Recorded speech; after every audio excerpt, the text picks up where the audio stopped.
I'm sorry this series is coming out so slow, but whatever. Hello everybody, welcome to the Wonky Angle, where I talk about electronic music, both new and old. And today, I'm talking about the second album from BT. ESCM. So, at the end of my IMA review, I mentioned that that album was not his best work by any stretch. A lot of its quality was centered around someone else's DJ mix. Maybe didn't totally feel like BT was the one in the driver's seat quite yet, and that even though all the individual tracks are his, someone else's direction was guiding it. I also said that in the video that the best qualities of that album were improved upon in his next album. So yes, let's talk about that next album, ESCM, short for Electric Sky Church Music. If IMA felt more like a compilation of singles that someone else put together, ESCM is all BT. He took full reins on this one. It's the first one you can really notice his particular vision. There's a lot more variety, stranger moments, it's sequenced way better too. We haven't even totally gotten to the parts of his career where the credits list got absurdly long. BT is still doing the vast majority of the work here. Sure, the credits list isn't short here either. He got engineering and mastering help from Jason Corsaro, Steven Barkan, and Howie Weinberg. He had help on the sequencing from Andy Gray. There were orchestral strings provided by Simon Hale. And he's got a couple of other guests that have a way more obvious role that I'll get to. But that's about it. It's like 85-90% BT. His vision, his direction, his production and writing, his sound design, even his singing in a couple of parts. It feels a lot more like a cohesive album experience. And while it wasn't one I returned to as much in its entirety as others of his, it's one that I'm really starting to appreciate for what it is, and really turning into one of my favorite BT albums overall. There's not a single bad track on this thing. Well, one I'm kinda iffy on, I'll get to that.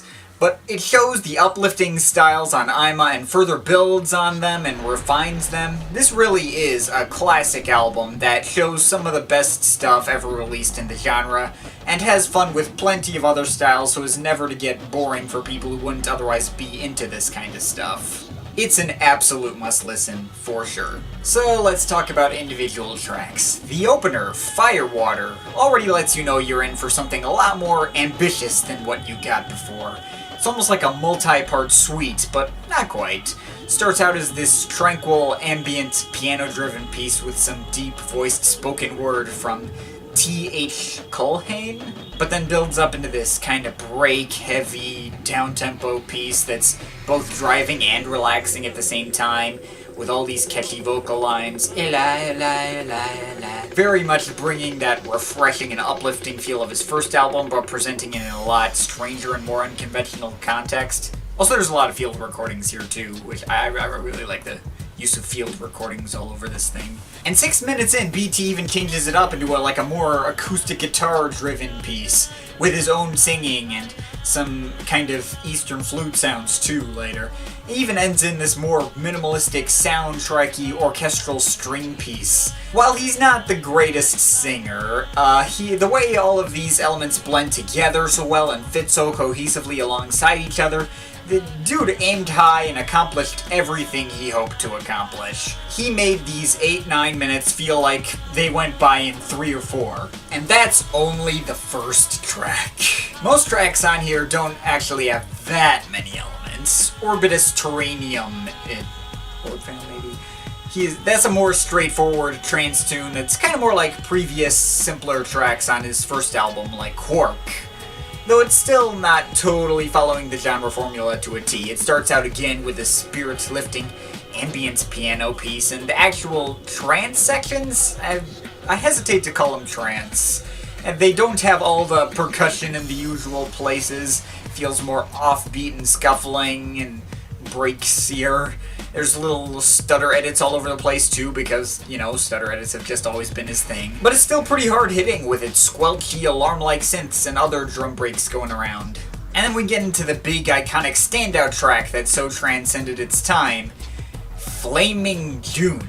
Now, this track was also a collab with Paul Van Dyk, and it is admittedly pretty obvious who does what part. The parts that just have your usual hard-hitting, straightforward trance grooves, that's totally Paul Van Dyk. I remember walking into my brother playing this track during one of the regular trance parts, and thinking it was a regular Paul Van Dyk track for a few seconds.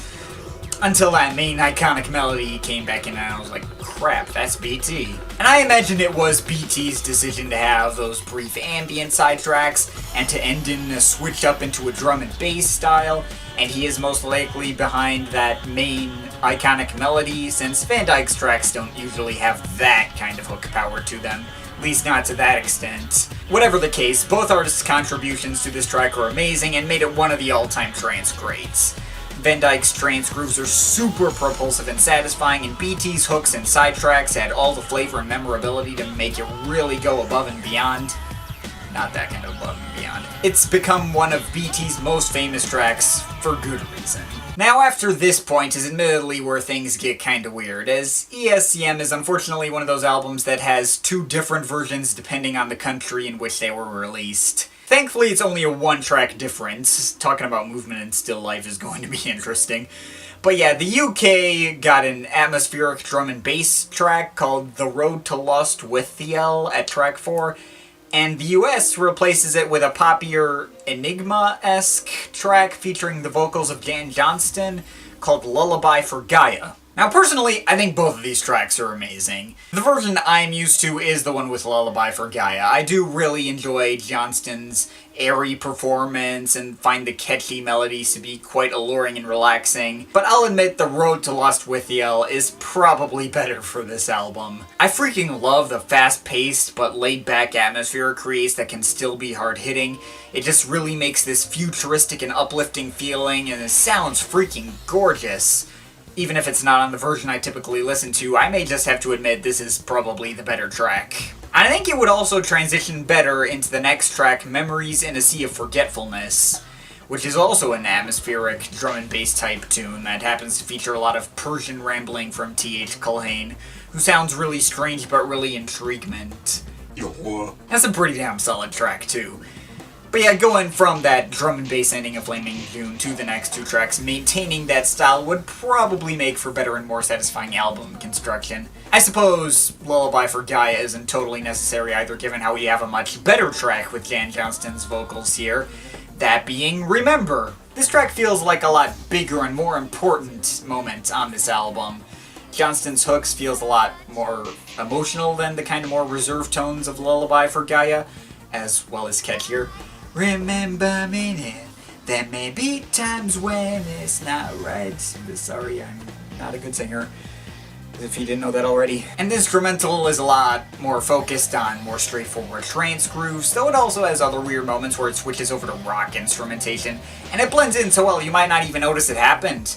And there's also a lot of electric Rhodes pianos, and even the string section coming back and going around a little throughout the track. While it sounds super 90s in parts and isn't the most timeless sounding track on here, the hooks and atmosphere and overall production and composition are so absolutely captivating that it doesn't matter. And you know, I've always liked stuff that sounds super 90s in that particular way. That also goes for tracks like Nectar, which does kind of have that old school progressive house vibe to it, alongside BT's super tremolo covered vocal hook that really sticks in the head. Yes. I'm not keeping that in the video. Not to mention the more hard-hitting Love, Peace, and Grease, which has a lot of DJ scratching all over it. Seems like it was trying to pick up on a bit of hip-hop flavor from the time. Again, the sampling and sound design on this track is the most ridiculously 90s thing on this whole album, to the point of being pretty dang cheesy. I can see it being a turnoff for some people, but it's all done in a really fun and charming way that reminds me of why these kinds of sounds became cliches of the time in the first place. So I still really like it. And finally, the album fittingly ends with the emotional and soaring Contact. If people were disappointed at Divinity from Ima not being a hard-hitting enough closer, Contact delivers all the emotional power of that track and puts it into a much more driving trance groove, but also still bringing in lots of breakbeats and ambient side tracks because it's BT, and why would we just end with a normal trance track that anyone could have made? I couldn't think of a better place to end than this. just really driving home the feel that BT set out to accomplish from that title, be this kind of uplifting religious experience that makes you feel like you're way up in the clouds. There's even a bonus little mini reprise of Flaming June played on pizzicato strings as a hidden track. I don't typically like the whole hidden track after really long pause trick that albums always pulled back in the day, but the pause isn't really even that long. And it's not like BT were super overstating the largeness of this ending by making it seem longer than it really is. It's already like 9 minutes long. What's 30 seconds of silence gonna matter anyways? Amazing finish all the same. Now, some people may recognize that while I've been breaking down each of the individual tracks on this album, you may notice I kinda skipped over one. Figured I should save it for last because it is the one moment on this album that prevents ESCM from crossing over into 9 out of 10 territory for me. A little track called Solar Plexus. The thing about this track is that I don't think it's bad by any stretch. It's catchy, it sounds good for what it's trying to do, it's interesting, shows some more diversity for BT as a producer, but it is really out of place on this album. Like, it does kind of have a more subtle build-up in the beginning, and it ends in this kind of really stripped-back piano ballad kind of thing that fits better, but a good stretch of this track is like this super angsty and loud nu metal or punk influenced thing, delivered by BT himself, just totally hollering and screaming, "I burn!" Even swearing in this one little verse. He sounds like he's just completely losing it. And it's on this album called Electric Sky Church Music. What the hell? I don't know what the hell this super angsty and rock thing is doing here. I don't know how this enhances that kind of refreshing and soul-lifting experience that everything else was going for. It just doesn't really make sense here. On top of that, even out of context, well, I guess BT can kinda sell this track alright. I just don't really buy it coming from him. He's never struck me as that kind of guy. BT's edginess has always begun and ended at his haircut. He's usually this kind of peace, love, and positivity guy that's really freaking weird and out of character for him to be screaming swear words at the top of his lungs. To me, Solar Plexus is a track that BT probably just made for the sake of saying that he could make it, to show off how diverse a producer he can be. And I guess it does work in that way, but the album's kind of worse off for it. I mean, Love, Peace, and Grease got to be hard-hitting and trendier in a similar way without feeling out of place, without feeling this completely off-brand. You didn't need this here. I think for this album to make it up to that transcendent 9 out of 10 level for me, I would take the UK version of this album with the Road To Lostwithiel and the longer version of Love, Peace, and Grease. Remove Solar Plexus entirely and replace it with Lullaby For Gaia. I mean, why couldn't this album have had both of the exclusive tracks? They're both great.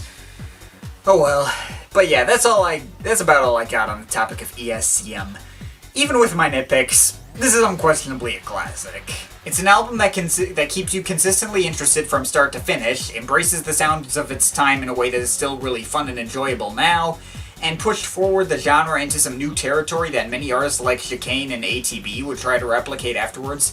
Even Robert Miles tried to go in more unconventional and ambient directions with 23am later that same year. I'm not sure why it didn't go the extra mile for me like that before now, but it's really come around for me into becoming one of my highest ranked BT albums. If you haven't listened to it yet, absolutely make sure you go out and do that, and I'm overall feeling an 8.7 out of 10. But of course, this is just my opinion. You can feel free to disagree with it, but I'd like to hear your thoughts, so leave the comments in the comment thing down there. Shout out to my Patreon supporters. They're awesome people. You want to add yourself to that list or make me review something, link to my Patreon is in the description. But yeah, that's pretty much it. That's all for today. See you next time.